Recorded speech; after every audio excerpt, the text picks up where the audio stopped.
Baik, kembali lagi di channel Quick Story. Apa kabar teman-teman semuanya? Yang jelas dalam keadaan sehat ya. Mari kita simak informasi sebagai berikut. Menpan RB terbitkan surat keputusan terbaru nomor 968 tahun 2022. Simak isi lengkapnya penting.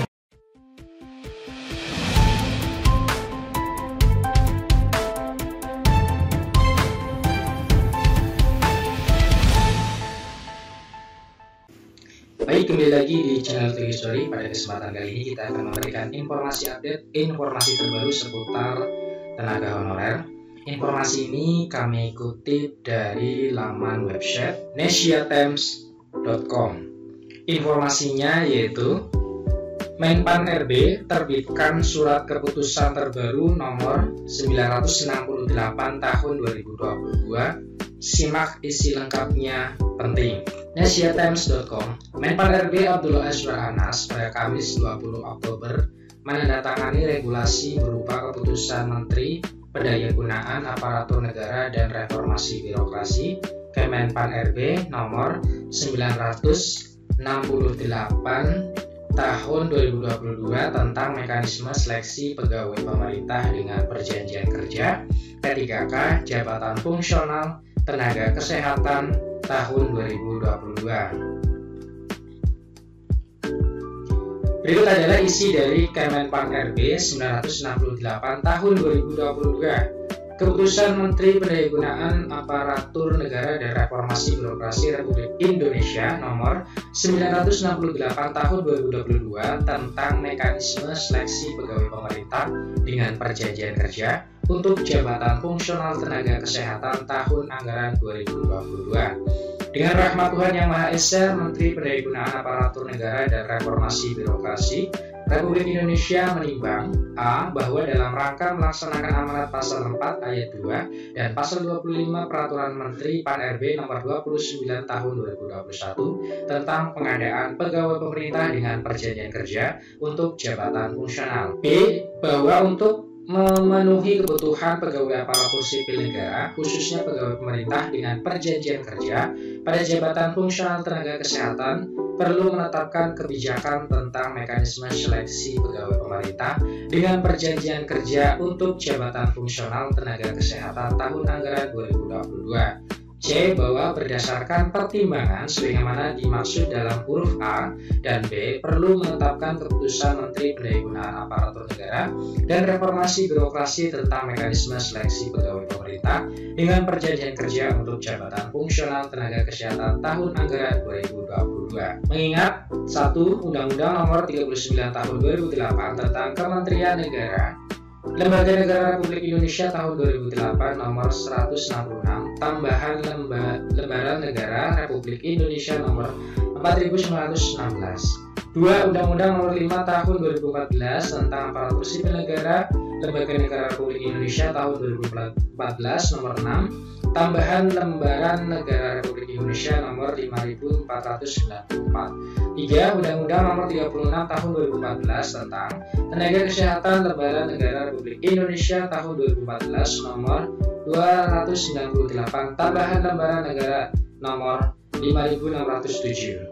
4. Peraturan Pemerintah nomor 49 tahun 2018 tentang manajemen pegawai pemerintah dengan perjanjian kerja Lembaran Negara Republik Indonesia nomor 224 tahun 2018 tambahan Lembaran Negara nomor 6264. 5. Peraturan Presiden nomor 18 tahun 2020 tentang Rencana Pembangunan Jangka Menengah Nasional RPJMN tahun 2020 sampai 2024 Lembaran Negara Republik Indonesia nomor 10 tahun 2020. 6. Peraturan Presiden nomor 47 tahun 2021 tentang Kementerian Pendayagunaan Aparatur Negara dan Reformasi Birokrasi Lembaran Negara Republik Indonesia tahun 2021 nomor 126.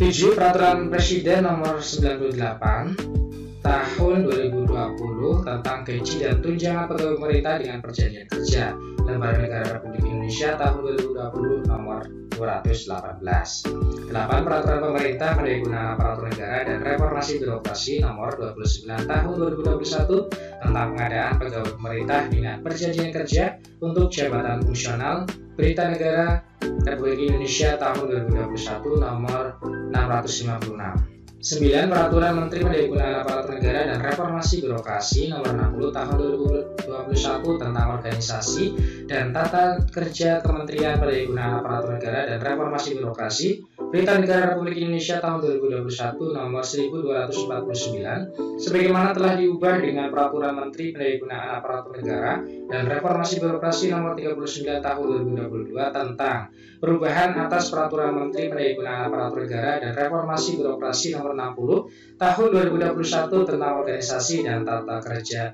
Kementerian Pendaya Aparatur Negara dan Reformasi Birokrasi Berita Negara Republik Indonesia tahun 2022 nomor 753. Memperhatikan Surat Menteri Kesehatan nomor 3.01.01/Menkes/701/2022 tanggal 3 Oktober 2022 perihal penyampaian usulan rekomendasi kebijakan PDKK jabatan fungsional kesehatan dari tenaga kesehatan non-ASN pada instansi pusat dan instansi daerah tahun 2022. Memutuskan menetapkan Keputusan Menteri Pendaya Aparatur Negara dan Reformasi Birokrasi tentang mekanisme seleksi pegawai pemerintah dengan perjanjian kerja untuk jabatan fungsional tenaga kesehatan tahun anggaran 2022. Ke-1, pelamar yang dapat melamar sebagai pegawai pemerintah dengan perjanjian kerja pada jabatan fungsional tenaga kesehatan tahun anggaran 2022 terdiri dari A. Ex tenaga honorer kategori 2 yang terdaftar dalam pangkalan data database pada Badan Kepegawaian Negara, atau B. Tenaga kesehatan non-aparatur sipil negara yang terdaftar di Sistem Informasi Sumber Daya Manusia Kesehatan atau SISDMK Kementerian Kesehatan. Kedua, jenis jabatan fungsional tenaga kesehatan yang mensyaratkan surat tanda registrasi atau STR terlampir pada lampiran 1 yang merupakan bagian tidak terpisah dari keputusan Menteri ini. Ketiga, jenis jabatan fungsional tenaga kesehatan yang tidak mensyaratkan surat tanda registrasi atau STR terdiri dari A. Administrator kesehatan dan B. Entomolog kesehatan. Keempat, pelamar sebagaimana dicantum ke-1 wajib memiliki pengalaman dengan ketentuan sebagai berikut. A. Bagi pelamar pada jenis jabatan fungsional sebagaimana diktum. Kedua, wajib memiliki pengalaman dihitung dari masa kerja paling singkat 2 tahun untuk jenjang terampil dan pertama, serta 3 untuk jenjang muda dan 5 tahun untuk jenjang madya sesuai dengan jabatan yang dilamar. B. Bagi pelamar yang pada jenis jabatan fungsional sebagaimana dihitung ketiga, wajib memiliki pengalaman dihitung dari masa kerja paling singkat 3 tahun untuk jenjang terampil dan pertama, serta 5 tahun untuk jenjang muda dan madya sesuai dengan jabatan yang dilamar. Kelima, masa kerja pelamar sebagaimana dihitung. Keempat, dibuktikan dengan surat keterangan yang ditandatangani oleh A. Kepala Puskesmas bagi pelamar yang memiliki pengalaman kerja di Puskesmas, B. Kepala Rumah Sakit bagi pelamar yang memiliki pengalaman kerja di rumah sakit, C. Pejabat pimpinan tinggi Pratama bagi pelamar yang memiliki pengalaman kerja di unit kerja pejabat pimpinan tinggi Pratama, D. Pejabat administrator bagi pelamar yang memiliki pengalaman kerja di unit kerja pejabat administrator, atau E. Kepala divisi yang membidangi sumber daya manusia bagi pelamar yang memiliki pengalaman kerja pada perusahaan swasta atau lembaga swadaya non pemerintah atau yayasan. Dan semuanya ini sampai dengan ada ke-19. Keputusan ini berlaku sejak tanggal ditetapkan dan apabila ada di kemudian hari terdapat kekeliruan akan diubah sebagaimana mestinya. Ditetapkan di Jakarta pada tanggal 20 Oktober 2022, Menteri Pendaya Aparatur Negara dan Reformasi Birokrasi Republik Indonesia Abdullah Azwar Anas. Terima kasih sudah menyimak dengan baik. Semoga informasi ini bisa bermanfaat untuk teman-teman tenaga kesehatan. Semoga ada kebaikan. Terima kasih, tetap semangat dan optimis, selalu berpikir positif. See you next time. Assalamualaikum warahmatullahi wabarakatuh.